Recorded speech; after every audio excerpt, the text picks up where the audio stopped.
Մի օր մի մեծահարուստ սևագրավ մտնում է ռեստորան։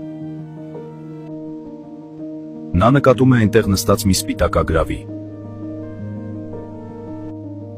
Ուզենալով նվաստացնել նրան իր տարբերվելու համար, դիմում է մատուցողին։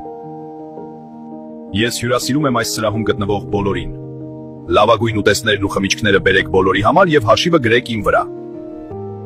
Բացի այնտեղ նստած սպիտակագրավից, մատուցողը կատարում է պատվերը, բոլորը սկսում են ուտել ու խմել։ Շնորհակալություն։ Սևագրավը կատաղում է, նա նորից է պատվիրում ամենաթանկարժեք ուտեստները բոլորի համար, շեշտելով. Բոլորին տվեք ինչ ուզում են, բայց սպիտակագրավին ոչինչ։ Շնորհակալություն բարեկամ։ Մատուցող, ինչ է սա։ Այս սպիտակագրավը գիժ է թե հիմար։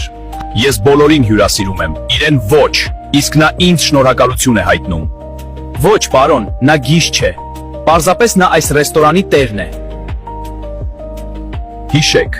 ձեր թշնամիների ջանքերը հաճախ կարող են դառնալ ձեր հաջողության աղբյուրը։